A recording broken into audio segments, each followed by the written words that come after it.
قصة حقيقية وقد ذكرت في صحيفة من الصحف العربية ولن أذكر اسمها.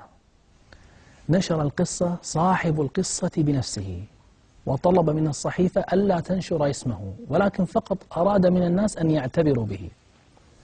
يقول صاحب القصة: كنت في الجامعة وككثير من الشباب لدي علاقات مع الفتيات. مرة من المرات تعرفت على بنت وكونت معها علاقة كاملة غير شرعية، وظللت هكذا لفترة حتى أنها حملت مني. فلما اكتشف أهلها الأمر وأخبرتهم الفتاة عني، جاءني أخوها يتهجم علي، فقلت له: أنا لا أعرف هذه البنت، انظر من أين أتت بهذا الحمل. وتركته وذهبت، ولأنهم لا يملكون ضدي أي شيء تركوني. نسيت أنا الأمر. بعد سنوات دخلت المنزل ذات مرة فإذا أمي على الأرض مغشي عليها، أحاول أن أوقظها، فإذا استيقظت صرخت ثم أغمي عليها مرة أخرى. أوقظها مرة ثانية تصرخ وتسقط 3 مرات حتى قلت لها: أمي ما الذي حدث؟ تصرخ تقول: أختك. قلت: ما بها أختي؟ قالت: إنها حامل من ابن الجيران. ذهبت إلى ابن الجيران هذا ومسكته، ولما بدأت بالتهجم عليه قال كلمة كانت كالسهم الذي اخترق وسط قلبي. تدرون ماذا قال؟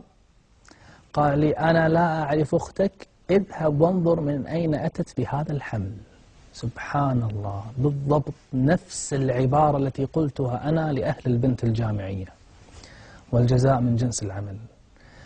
ما انتهت القصة. يقول: تجرعت آلاما نفسية شديدة، ثم بعد سنوات قررت أن أتزوج. بعد الخطوبة وعقد القران تجهزنا للزفاف. في يوم الزفاف أتفاجأ أن عروستي كانت زانية من قبل، وهي تقول لي: استر علي سترك الله. فقلت في نفسي: خلاص يا ربي، يكفي ما أنا فيه، يكفي عقوبة.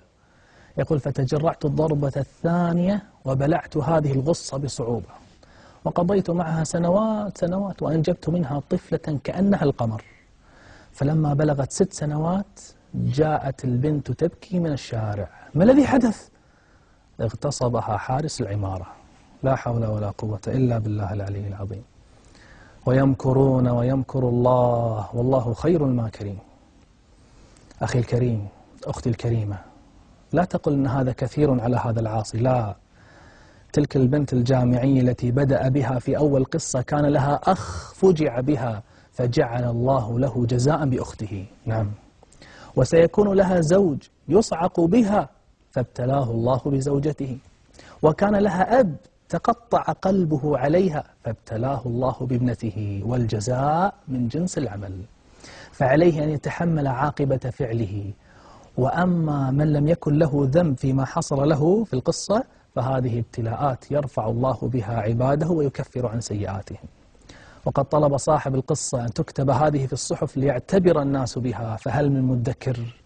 إخواني أخواتي، ربنا سبحانه غيور على حرماته سبحانه، وينتقم لها جل في علاه، فانتبه. أسأل الله تعالى أن يستر عوراتنا وأن